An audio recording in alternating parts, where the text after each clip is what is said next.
In order to grow with hydroponics, you need fertilizer, you need clean water, you need equipment to test the water and test the fertilizer in the water, pH, EC, ppm, TDS, all different types. And people always have some amazing results, especially those on YouTube that influence people to grow hydroponically. And they actually are true. You can create amazing products with hydroponic techniques. And let me be blunt, it's even possible to create a better product than organically grown produce. And the reason is they can adjust the fertilizer to the need of the plant. A lot of organic growers, they use a lot of manure, compost and all that, but it's only effective in the beginning of the season, and at the end of the season, well, a lot of that stuff ain't working again, or there's too much nitrogen in the soil and the plants get too much nitrogen in the fruits, therefore a lower Brix. And with fertilizer for hydroponics, you can actually adjust or make micro adjustments. Also with hydroponics you can introduce organics like V2 booster of Nitrogrow Solutions or Rootguard, or even living soil, although we do not advise it to use living soil in a recirculating system. But yeah, you can introduce organics and therefore create a better taste profile. But it's not always necessary. The reason why a lot of people introduce organics is that the fertilizers are more efficiently absorbed with the plants. It's a very specific technique. It's an ionic exchange, and therefore it's pulling more ions due to the organic matter inside the plants, and it's taking with more nitrogen and phosphorus and potassium ions with it. It's a really efficient way to introduce more fertilizer in the plant and therefore get a better overall product. By the way, I'm not saying that organically grown produce is worse or you're not going to get the same results, but you have to do way more work than just plain introduce fertilizers, compost, and looking at your plants. Because when you want to have the same results as plants that have been grown hydroponically, yeah. And this is also one of the things that's really annoying, because I've heard that a lot, because obviously I do grow a lot of product on hydroponics, drained waste, recirculating, or what. It's that it's easy to grow in hydroponics. Yeah, maybe on the world of YouTube, but in real world it's a pain in the ass. So let's talk about some pros and cons of growing hydroponically. Yes, the overall yield and growth of the plant is more extreme, but you're feeding your plants in order to support that growth. If people that are growing organically use the same amount of fertilizer and make the same amount of micro adjustments, if it's possible and if they want to, they actually will have similar results, but they have to spend a lot of money in order to get that process, in order to get the produce out of it. So that's one of the reasons why it's not sustainable in that way of growing to do, which in hydroponics is actually pretty easy. For example, tomatoes. Tomatoes really thrive in water with fertilizer, and therefore it's a full-blown hydroponic technique. They're using slabs and they get, I don't know, between 100 and 150 kilos per square meter out of it. You can get a lot of products and you can create some really big plants with hydroponics. But again, you also can do the similar thing with organics. If you're using the same amount of fertilizers and doing a lot of techniques, which a lot of people in gardens really don't want to do because they don't have the time for it. Second is the equipment. You need some very specialized equipment. They don't have to be expensive, but you still need to have them. One of them is called an EC meter. It's measuring the electric conductivity of the ions in water, and is not checking for the individual fertilizer. So it's not checking for the N or the P or the K, so nitrogen, phosphorus, potassium. It cannot distinguish one of the other. So it's an average of a total. And therefore it's actually a flaw in the system, because when people are growing hydroponics, they're using water and fertilizer way too long, and they actually get deficiencies because guess what? Plants grow, and therefore the nitrogen in the water is going to decrease over a period of time. But you also need to change the water each week, otherwise your EC value may not be changing because of evaporation, but guess what? The ions in water, they're in the plants eventually, otherwise those plants will not grow. So pH, it's a really important part of growing hydroponics. The reason is, when you have the wrong type of pH, the plants will not absorb nutrients. Some nutrients are actually not even soluble in certain pH ranges. So the pH has to be on point, but it doesn't have to be exactly precise when you're not growing commercially, because changing the pH based on what the plants need is actually way more efficient than keeping the pH range on a certain level. Commercial growers always have it exactly between 5.7 and 5.8, because that's the range where most nutrition is actually accessible for the plant. But guess what? Calcium, magnesium, nitrogen, phosphorus and potassium has their own specific targets in which pH range the plants actually can consume it the most efficient. So when you have a certain deficiency, say calcium, so calcium is a really good example. It's something that all plants need except for vanilla and certain types of species that really don't like calcium for some reason. It's the stuff that the plant in the canopy, so therefore they need a lot of calcium. But calcium, in order to be absorbed, the pH has to be around 5.8. Otherwise, when it's too low, it's not accessible. And from 5.8 to 6, actually 6 is more preferred for calcium. 6.2, it's the upper limit. And after that, actually calcium has the capability of crashing down out of solution, and therefore it's no longer accessible because it's in a different form and it's not in water soluble form anymore. So 5.8, it's fine, but when you have a calcium deficiency, you actually want to switch it up to around 6. And therefore, when you see certain types of deficiencies, you have to make micro adjustments. And that's something nobody is talking about, because on all packages, everybody is saying, well, pH has to be around 5.5 to 6.5. Yeah, there's a really big story behind the optimum ranges for certain fertilizers, water soluble fertilizers, in order that those plants can actually absorb them. So in many cases, those really expensive pH meters, they ain't gonna do shit. They're not gonna make you more profit out of it. There's no freaking way. And the reason is, we did a couple of tests in the past decade or so with pH meters that we bought from Deal Extreme, actually in the beginning stages. Then we went to AliExpress, Temu and all that, and we tested multiple of them and compared them to Blue Lab Guardians, Milwaukee's, and even stuff from Hana. And even though the quality and plastics and all that is completely different, because yes, it's better quality to buy a Milwaukee pH meter than something from Temu, the sensor itself, it gave exactly the same reading. And the stuff from AliExpress and Temu cost me around €3 in comparison to stuff that's cost me around €200. And each 6 months I have to spend about 60 to 80, maybe even €100 to replace the sensor, because the sensor is going to break eventually. It's going to no longer be accurate because wear and tear, poor storage, or even though when people are storing it, they're slamming it in the ground, or it falls on the floor, or you tap it on something and it's going to snap the iron rod inside of it. It's really fragile.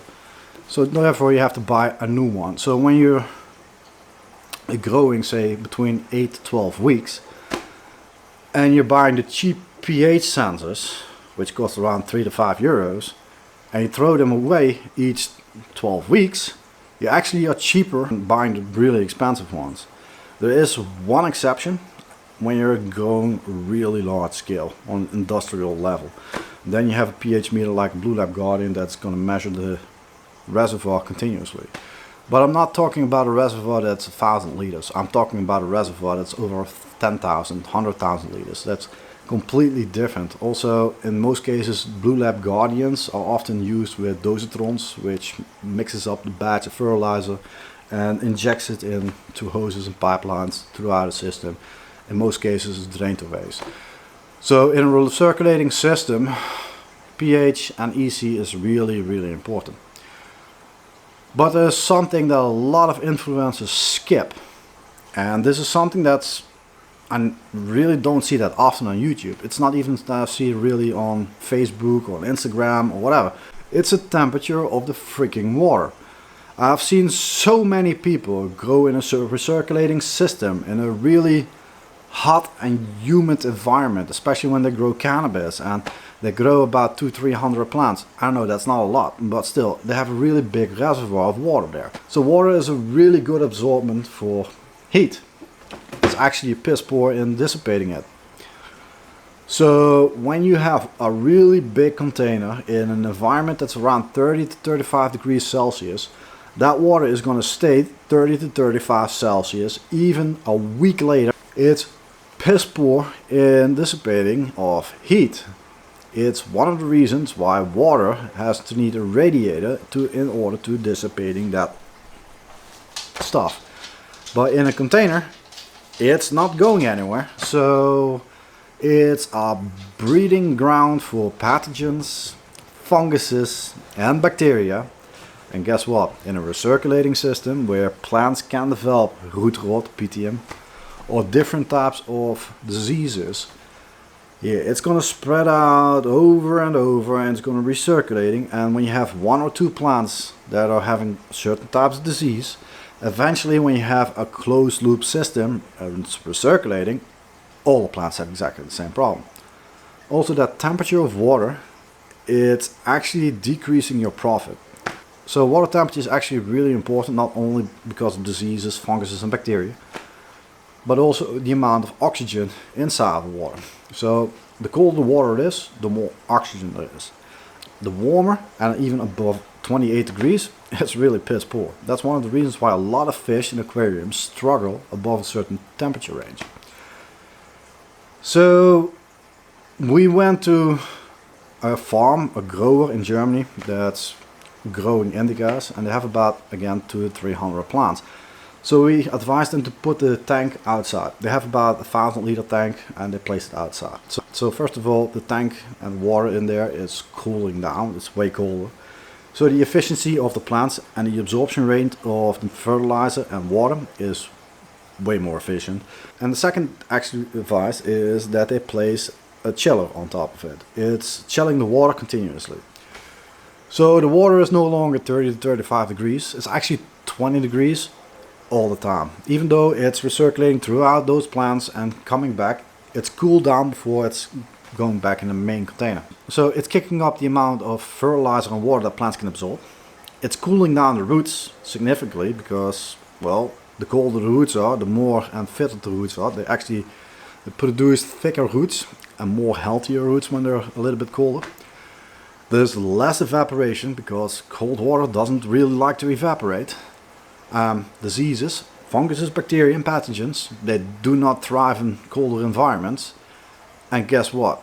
They can grow those plants in a way hotter environment because, well, you're not cooking the roots, you're not frying them. The roots are continually cold.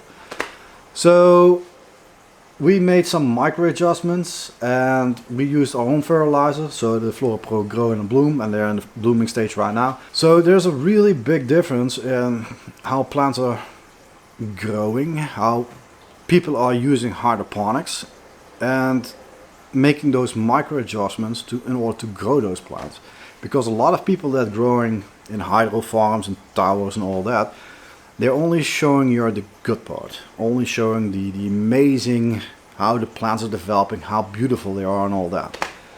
And that's fine, but they're not showing you the crap that's behind it. They're not showing you that they have to cool down the water. They're not showing you that they have to adjust the fertilizer all the freaking time. They're not showing you that the EC values switch around when the weather is changing.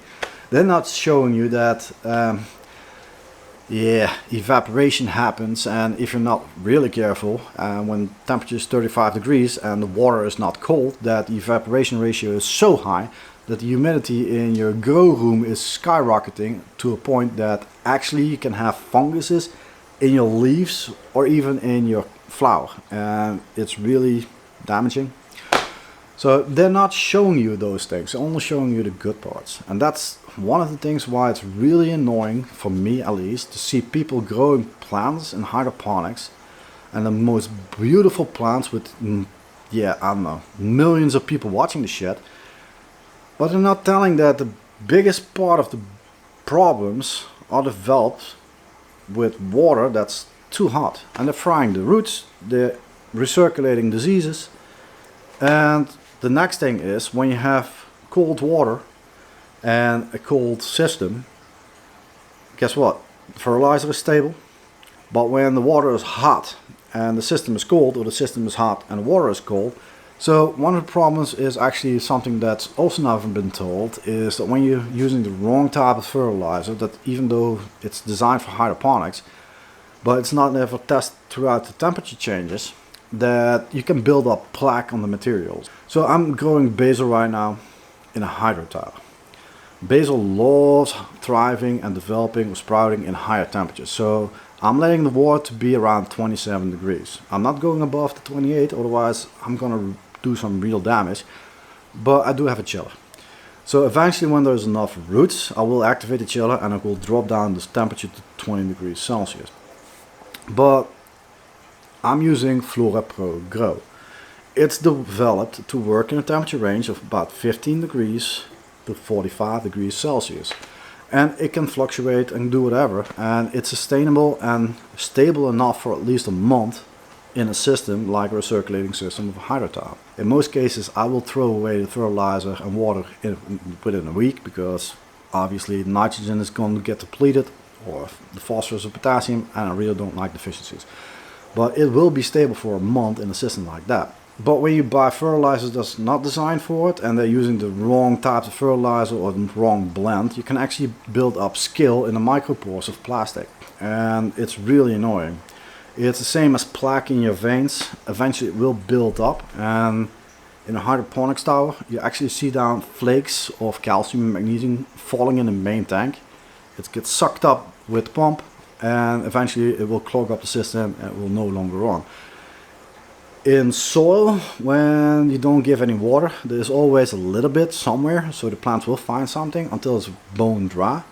But when a system does not activate because the pump is full of scale or plaque, guess what? Within a couple of hours, especially in a grow room that's 35 degrees, and you're not giving it any water, they're done. So hydroponics, it's a pain in the ass. It's way more in start cost, in using different techniques, the right techniques, using the proper materials and equipment, using the right chemicals or additives.